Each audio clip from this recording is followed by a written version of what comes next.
Hello students, today we are going to discuss about the basic concept of macroeconomics. So let's start with the first topic. So students, our first topic is domestic territory in economics. So what is the meaning of domestic territory and what all are included in domestic territory? यही सब हमने क्या करना है इस topic में पढ़ना है. सो बच्चे एज वी ऑल नो जो भी हमारी पॉलिटिकल बाउंड्रीज हैं राइट वो सब किसके अंदर काउंट होती है हमारे डोमेस्टिक टेरिटरी के अंदर राइट चाहे वो एयर से हो चाहे वो लैंड पे हो चाहे वो वाटर पे हो वो एरिया या वो जोग्राफिकल एरिया जो आपके कंट्री के अंदर आता है that is included in the domestic territory right so आपकी कंट्री की जो पॉलिटिकल बाउंड्रीज है that is basically included in your domestic territory, right? So that is what we all know till now, the meaning of domestic territory. But अगर हम economics के point of view से बात करें और नेशनल इनकम अकाउंटिंग के point of view से बात करें सो डोमेस्टिक टेरिटरी का जो सेंस है या डोमेस्टिक टेरिटरी का जो मीनिंग है that is wider. Now let's see what all are included in domestic territory as per your macroeconomics. So सबसे पहले तो थिंग इज जब को याद रखना है जितना भी इंटरनेशनल वाटर का एरिया है राइट जो भी स्पेसिफाइड एरिया है as per your geographical area जो डिफाइंड है that this is the area of your nation ठीक है तो वो सारा किसके अंदर काउंट होगा आपके डोमेस्टिक टेरिटरी के अंदर ठीक है वो वाटर इंटरनेशनल वाटर का एरिया जो आपकी कंट्री को मिला हुआ है ठीक है that will be treated as domestic territory. Then कोई भी शिप या फिर एयरक्राफ्ट जो डोमेस्टिक कंट्री के या फिर जो आपके नॉर्मल रेजिडेंट्स क्या कर रहे हैं ऑपरेट कर रहे हैं ठीक है तो वो भी क्या होगा डोमेस्टिक टेरिटरी के अंदर काउंट होगा. देन आपकी कोई भी एम्बेसी कोई भी मिलिट्री जो स्टैब्लिश्ड है किसके अंदर एब्रॉड में बट उसका ऑपरेशन कहाँ से हो रहा है आपकी कंट्री से हो रहा है so that will B also included in your domestic territory. Similarly कोई फिशिंग वेसल कोई फ्लोटिंग प्लेटफॉर्म ठीक है जिसका ऑपरेशन कोई आपका रेजिडेंट कर रहा है बट चाहे वो इंटरनेशनल वाटर बॉडीज में है but still that will be counted in domestic territory. Now let's C domestic territory में क्या क्या इंक्लूड नहीं होता है. कोई भी एम्बेसी एंड ऑल जो क्या है फॉरेन कंट्री की है बट आपके कंट्री में क्या है लोकेटेड है तो वो आपके डोमेस्टिक टेरिटरी में इंक्लूड नहीं होगी क्योंकि उसका ऑपरेशन पूरा मैनेजमेंट सब कुछ कौन कर रहा है फॉरेन कंट्री कर रही है तो वो आपकी ना ही नेशनल इनकम में काउंट होगी ना ही आपकी डोमेस्टिक टेरिटरी में काउंट होगी. सिमिलरली ऐसी कोई इंटरनेशनल ऑर्गेनाइजेशन जो आपकी जोग्राफिकल एरिया में है बट वो क्या ऑपरेट और उसको ओन क्या कौन कर रहा है कोई भी अब्रॉड इंटरनेशनल आपका कर रहा है कंट्री कर रही है so that also will not be included in your domestic territory. So this is what all included in domestic territory. तो आपको ये लर्न करना पड़ेगा थोड़ा कॉन्सेप्ट कि इसमें क्या क्या आपको इंक्लूड होता है और क्या क्या इंक्लूड नहीं होता है. एंड ये बेसिकली हम याद इसलिए कर रहे हैं क्योंकि जब हम नेशनल इनकम निकालेंगे उसके अंदर वी शुड नो कि कौन सी इनकम हमें ऐड करनी है कौन सी इनकम हमें ऐड नहीं करनी है. Now the next is the meaning of normal residence. अब हम नॉर्मल रेजिडेंस किसे कहेंगे. So students normal residents basically वो लोग जो क्या कर रहे हैं नॉर्मली रिसाइड कर रहे हैं किसी भी कंट्री में. Okay so normal resident is a person who reside stay और live in the domestic territory for a long period of time. जब आप एक कंट्री में किसी भी कंट्री में बहुत ज्यादा समय तक के लिए रहते हो तो आप वहां के क्या बन जाते हो नॉर्मल रेजिडेंट बन जाते हो. But if we talk about it as per macroeconomics. So macroeconomics के अकॉर्डिंग नॉर्मल रेजिडेंट्स का मतलब क्या होता है एक ऐसा पर्सन या एक ऐसा रेजिडेंट जो वहां पे रह रहा है बहुत बहुत टाइम से एंड प्लस उसका जो इकोनॉमिक इंटरेस्ट है वो क्या है उसी कंट्री में लाई करता है. ठीक है तो दो पॉइंट चीज आपको याद रखनी है. जब एक नॉर्मल रेजिडेंट का मतलब क्या हो जाएगा एक ऐसा पर्सन जो कंट्री में रह रहा है और उसका इकोनॉमिक इंटरेस्ट भी क्या है उसी कंट्री में लाई करता है. अब इकोनॉमिक इंटरेस्ट का मतलब क्या हो गया वहीं पे अर्न कर रहा है वहीं पे स्पेंडिंग कर रहा है एंड वहीं पे अपना जो इनकम है उसको एक्यूमुलेट कर रहा है. सो दैट मीन्स वो क्या है, उस कंट्री का एक नॉर्मल रेजिडेंट है। फाइन। तो आपको सिंपल से याद करना है, जब एक इंसान का इकोनॉमिक इंटरेस्ट किसी कंट्री में लाई कर रहा है और वो उसी कंट्री में रह रहा है, सो दैट मीन्स वो उस कंट्री का क्या हो जाएगा, एक नॉर्मल रेजिडेंट हो जाएगा। नाउ किस किस को हम नॉर्मल रेजिडेंट की कैटेगरी में ऐड नहीं करेंगे? So these are the people जिनको हम नॉर्मल रेजिडेंट की कैटेगरी में ऐड नहीं करेंगे। कोई भी फॉरेन टूरिस्ट या फिर विजिटर्स, कोई भी फॉरेन स्टाफ जो एम्बेसी का होता है या आपके जो आर्म फोर्स के ऑफिशियल्स हैं उनका होता है, कोई भी इंटरनेशनल ऑर्गेनाइजेशन, कोई भी इंटरनेशनल ऑर्गेनाइजेशन का एम्प्लॉय, कोई भी क्रू मेंबर जो सीजनल वर्कर्स होते हैं या फिर जो कमर्शियल ट्रैवलर्स होते हैं, राइट, कोई भी ऐसा बॉर्डर वर्कर जो इंटरनेशनल बाउंड्रीज के पास रहता है, तो इन सबको हम नॉर्मल रेजिडेंट्स में काउंट नहीं करेंगे। ठीक है, सो ये चीज हमने याद रखनी है। Now let's start with another topic. Now here we have to discuss the meaning of factor income and transfer income. कि factor income किसे कहते हैं और transfer income किसे कहते हैं। So let's start first with the factor income. So बच्चे factor income basically सबसे पहले आपको पता होगा that factor income हमने पढ़ा है in circular flow of income also कि factor income किसको मिलती है, factors of प्रोडक्शन को। और क्यों मिलती है? For the factor services. वो फैक्टर सर्विसेज जो फैक्टर्स ऑफ प्रोडक्शन प्रोवाइड कर रहे हैं, जिसकी मदद से आप क्या कर पा रहे हो, प्रोडक्शन प्रोसेस को कंप्लीट कर पा रहे हो। So factor income is basically the income which is received by the factors of production for the factor services provided by them in the production process. तो आपको यही याद रखना है कि factors of production को जो पैसे मिलते हैं in return of their services, जिसकी वजह से आपका प्रोडक्शन प्रोसेस कंप्लीट हो पाता है, so that is basically your factor income. Okay, so factor income आपने अर्न करी है, आपने कंट्रीब्यूट करा है प्रोडक्शन प्रोसेस में, इस वजह से आपको क्या मिले हैं, वो इनकम रिसीव हुई है और इसी वजह से इस इनकम को आप नेशनल इनकम में इंक्लूड करते हो। ओके, सो फैक्टर इनकम किसको मिल रही है, फैक्टर्स ऑफ प्रोडक्शन को मिल रही है for the factor services, and factor income को आप नेशनल इनकम में क्या करोगे, काउंट करते हो। Next thing is your transfer income. So transfer income basically वो इनकम है which is receive without rendering any productive service in return. अगर आपने कुछ भी काम नहीं करा और उसके बदले भी आपको पैसे मिल रहे हैं, so that means that is your transfer income. For example, अगर हमारे पेरेंट्स हमें पॉकेट मनी देते हैं, तो उस पॉकेट मनी के बदले हमने कुछ काम तो किया नहीं है, कुछ प्रोडक्टिव एक्टिविटी की नहीं है, उन्होंने फिर भी हमें क्या दिया, पॉकेट मनी दिया। तो ये क्या है, एक ट्रांसफर इनकम है। उन्होंने क्या करा, अपनी इनकम का कुछ पार्ट आपको क्या कर दिया, ट्रांसफर कर दिया। सो that is basically your transfer income. ठीक है, इसका दूसरा नाम क्या है, वन साइडेड इनकम। ठीक है, ये आपको डोमेस्टिक टेरिटरी से भी मिल सकती है और अब्रॉड से भी मिल सकती है।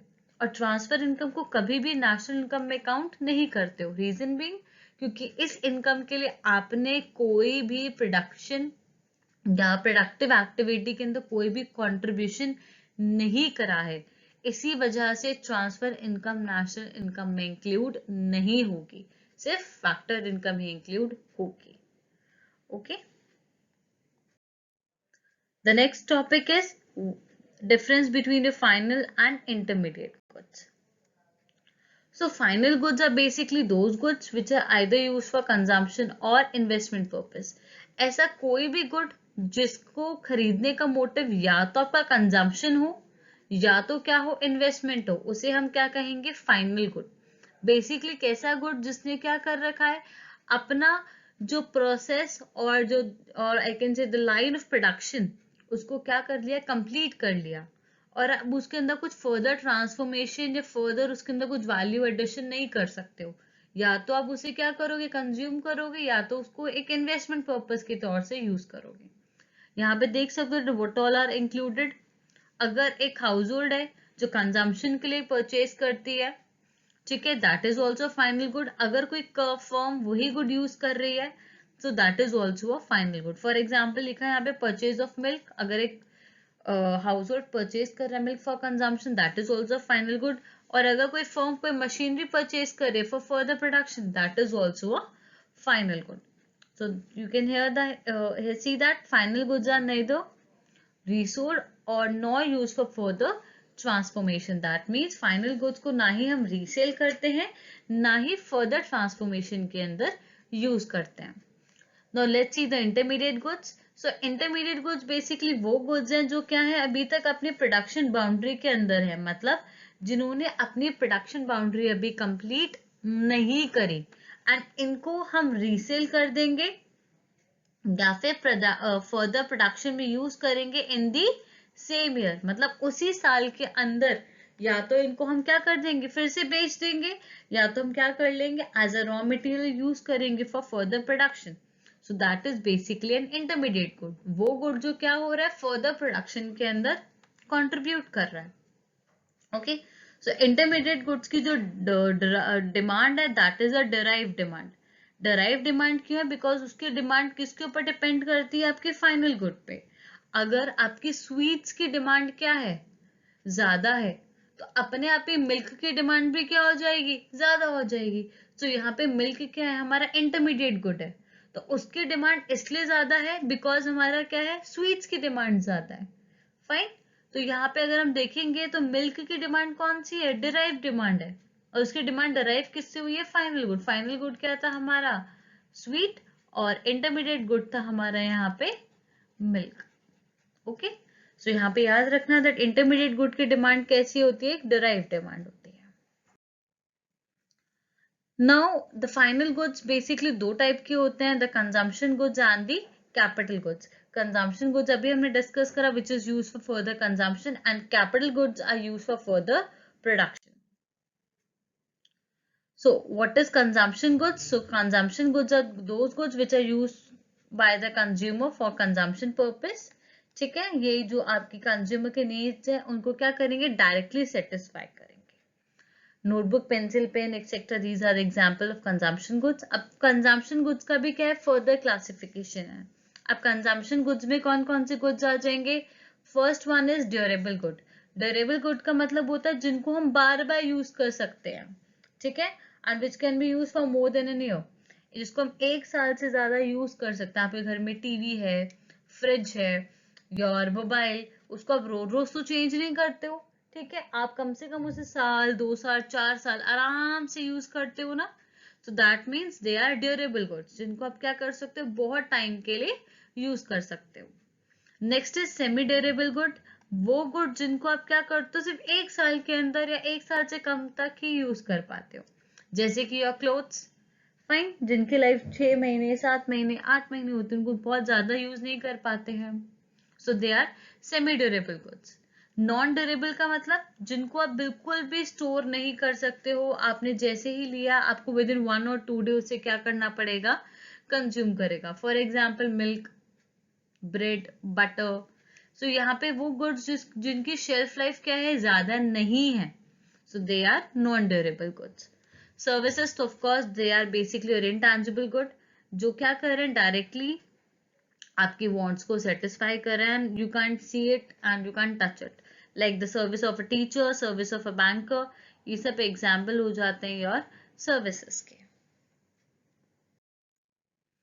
The next we have is capital goods. So capital goods are basically those final goods which are used in production, right? So the goods which are used in production of further goods or which are used in producing further goods, they are basically capital goods. Your machine, your equipments, all are included in capital goods. So उनका जो life है that is long as they are used for further production. And इनकी भी demand क्या होती है, derive demand होती है, और ये डिपेंड करता है on the demand of the final consumer good. अगर जो कंज्यूमर गुड है उसकी डिमांड ज्यादा है तो उस कैपिटल गुड की भी डिमांड क्या हो जाएगी, ज्यादा हो जाएगी. फॉर एग्जाम्पल अगर अचानक ही विलन क्लोथ्स की डिमांड क्या हो जाए, बहुत ज्यादा हो जाए, सो वो मशीनरीज जो यूज होती हैं टू मैन्युफैक्चर विलन क्लोथ्स, उसकी भी डिमांड क्या हो जाएगी, ज्यादा हो जाएगी. सो यहाँ पे मशीन की डिमांड इसलिए बढ़ गई क्योंकि क्या हुआ, कपड़ों की डिमांड बढ़ गई. सो यहाँ पे कपड़ों की डिमांड से आपकी जो मशीन की डिमांड क्या हो गई है, डिराइव हो गई है. ठीक है, and they do not lose their identity in the production process, मतलब जैसे जैसे प्रोडक्शन करेंगे तो उनकी आइडेंटिटी खुद लूज नहीं होगी, ठीक है, they will remain the same, इनके अंदर कोई मॉडिफिकेशन या चेंजेस नहीं आते हैं, it's just we just need to repair them और replace them after certain period of time, fine, ये आपको याद रखना है। ओके, यहाँ पे एक इंपॉर्टेंट पॉइंट लिखा है, you have to learn this and remember this and understand this, that all producer goods are not capital goods but all capital goods are producer good. Okay, इसका मतलब क्या है, इससे क्या समझते हो, क्या लिखा है इसमें? अच्छा, इस स्टेटमेंट को समझने से पहले you should all know that what is the meaning of producer good. हम प्रोड्यूसर गुड कहते किसे हैं, क्या होते हैं प्रोड्यूसर गुड? बच्चे वो सारे गुड्स जो प्रोड्यूसर्स यूज कर रहे हैं, राइट, जो भी प्रोड्यूसर यूज कर रहा है फॉर प्रोडक्शन, वो सब किस में आ जाएंगे, आपके प्रोड्यूसर गुड में। अब प्रोड्यूसर कोई एक सामान तो इस्तेमाल करता नहीं है, ठीक है, प्रोड्यूसर गुड्स बेसिकली दो टाइप के होते हैं, एक होते हैं सिंगल यूज, ठीक है, जिनको आप एक बार यूज करते हो, और दूसरे हो जाते हैं आपके कैपिटल गुड, ठीक है, या फिर जो अब लॉन्ग टर्म के लिए यूज करते हो। तो सिंगल यूज गुड में क्या आ जाएगा, आपका रॉ मटेरियल, ठीक है, आपने जितना भी रॉ मटेरियल यूज करा है, जैसे कि आपने कोल लिया या फिर कोई आपने और रॉ मटेरियल लिया, ठीक है, जो आप एक बार यूज करते हो और एक बार यूज करने के बाद क्या होती है, उसकी आइडेंटिटी फिनिश हो जाती है, so that is your single use. अब कैपिटल गुड में क्या आ जाएगा, वो सारे गुड जो आप क्या करो, बार बार यूज करोगे, जैसे कि मशीनरी, फाइन। सो प्रोड्यूसर गुड क्या होते हैं, अब सिंगल गुड तो प्रोड्यूसर गुड में आएगा, बट सिंगल गुड आपका कैपिटल गुड में काउंट नहीं होगा, इसी वजह से आपके जो प्रोड्यूसर्स गुड है वो कैपिटल गुड नहीं होते हैं, बट जितने भी कैपिटल गुड है वो सारे प्रोड्यूसर गुड होते हैं, ठीक है, क्योंकि जितने भी कैपिटल गुड्स होंगे वो क्या होंगे, प्रोड्यूसर गुड की कैटेगरी में आएंगे ही आएंगे। ओके, तो ये चीज आपने एक थोड़ी सी याद रखनी है। Now the next is the meaning of investment. अब इन्वेस्टमेंट किसे कहते हैं, आपका इकोनॉमी के अंदर जो भी कैपिटल फॉर्मेशन हो रहा है या फिर आपके जो कैपिटल स्टॉक है उसमें जो भी इंक्रीज हो रहा है, that is basically your investment. आपकी इकोनॉमी का किसी भी टाइप का कैपिटल फॉर्मेशन होना, आपकी या फिर आपके स्टॉक का एडिशन होना, that is all included in your investment. आपके यहाँ पे कोई न्यू फ्लाईओवर बनना, कोई हॉस्पिटल बनना, ठीक है, सो वो सब किस में आ जाएगा, आपका इन्वेस्टमेंट के अंदर। ओके, अब आपका कैपिटल स्टॉक बेस में क्या क्या इंक्लूड होता है, आपका फिक्स्ड एसेट भी इंक्लूड होगा, और प्लस आपका जो अनसोल्ड स्टॉक है वो भी आप क्या करोगे, इसमें काउंट करोगे। ओके, अब इन्वेस्टमेंट दो टाइप की होती है, एक होती है ग्रॉस इन्वेस्टमेंट और एक होती है नेट इन्वेस्टमेंट। अब जब आप क्या करते हो, आपका डिप्रिसिएशन क्या है, इंक्लूडेड है, या फिर जब आपने अपने इन्वेस्टमेंट से अपने कैपिटल स्टॉक में से डिप्रिसिएशन को डिडक्ट नहीं करा तो उसको हम क्या बोलते हैं, ग्रॉस इन्वेस्टमेंट। और जैसे आप अपने इस ग्रॉस इन्वेस्टमेंट में से डिप्रिसिएशन डिडक्ट कर लेते हो तो जो अमाउंट आपके पास आता है उसे हम क्या बोलते हैं, नेट इन्वेस्टमेंट। सो वो इन्वेस्टमेंट या फिर वो कैपिटल स्टॉक जो आपके पास है जिसमें से आपने डिप्रिसिएशन क्या कर रखा है, डिडक्ट कर रखा है, तो उसको हम क्या बोलते हैं, नेट इन्वेस्टमेंट। तो यहाँ पे एक छोटा सा फॉर्मूला है जो आप याद रख सकते हो, that net investment is equals to gross investment minus your depreciation. Next we have the meaning of depreciation.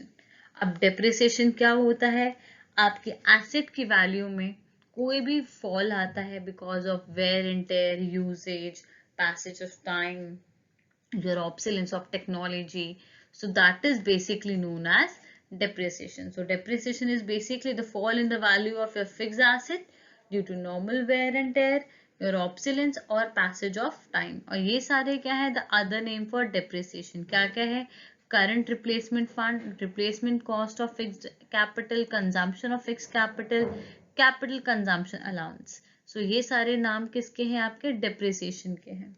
So here we have one short formula जो भी हमने पीछे भी पढ़ा, that if we have gross investment और हमें net amount पे जाना है तो what we will do, we will deduct depreciation. And if we have net amount and we have to go to gross, तो हम क्या कर देंगे? We will add back depreciation. Next we have is indirect taxes.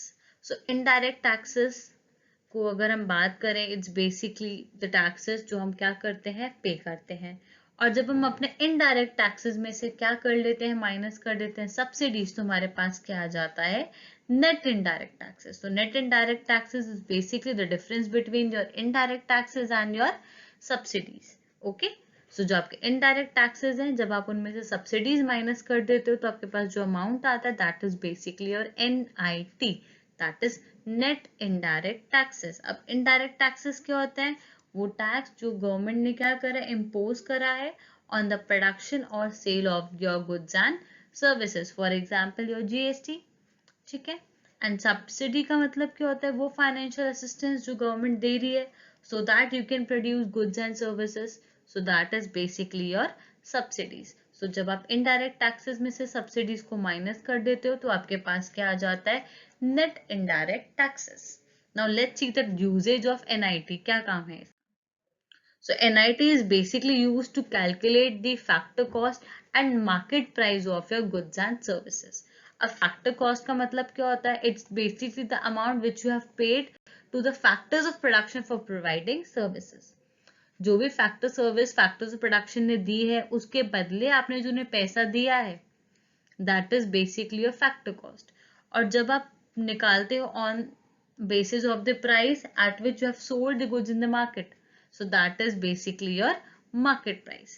So अगर आपके पास factor cost given है और आपको market price पे जाना है, so what you will do, you will add back NIT. and if आपके पास market price given है and आपके पास factor cost पे जाना है, so you will deduct NIT. this is very simple formula. यहाँ पे ये भी given है, right? तो ये you can learn this. ये बहुत छोटा सा है, that if you have factor cost और आपको मार्केट प्राइस पे जाना है, so you will add NIT, and market price and factor cost पे जाना है, so you will deduct NIT. Now NFIA, that is net factor income from abroad. वो पैसा जो आपने एब्रॉड से रिसीव किया है माइनस वो पैसा जो आपने एब्रॉड को दिया है, that is basically your NFIA. So NFIA is nothing. It's the difference between factor income which you have received from abroad and the income which you have paid to abroad. ठीक है. So जो पैसा आपने receive करा है, जब आप minus कर दो तो वो पैसा जो आपने पे किया है, तो आपको पता चल जाता है that how much income you have actually received from abroad. So that is basically NFIA. So NFIA from abroad का मतलब क्या होता है? Factor income received from abroad means income which we receive by the normal residents of a country from rest of the world. वो पैसा जो अपने rest of the world से क्या करा है? रिसीव करा है. And paid to abroad का मतलब क्या होता है? वो पैसा जो आपने क्या करा है? अपने domestic territory से बाहर पे करा है. ठीक है. So that is basically your net factor income to abroad. अब NFIA पॉजिटिव भी हो सकता है, नेगेटिव भी हो सकता है, जीरो भी हो सकता है. पॉजिटिव कब होगा? जब हमारा फ्रॉम एब्रॉड क्या है, ज्यादा है and we have paid less to abroad. और नेगेटिव कब होगा? जब हमने फ्रॉम एब्रॉड क्या है, we have receive from abroad is less and we have paid to abroad is more. और जीरो कब होगा? जब दोनों ही क्या है, सेम है. So if you have domestic income और आपको नेशनल इनकम पे जाना है, so what you will do, you will add NFIA. And if you have national income और आपको domestic पे जाना है, so you will deduct NFIA. Domestic से national तो प्लस कर दोगे NFIA, national से domestic, so you will deduct NFIA. So these all are the concepts of basically your national income. So in next video we will discuss about national income and other basic concepts. Thank you.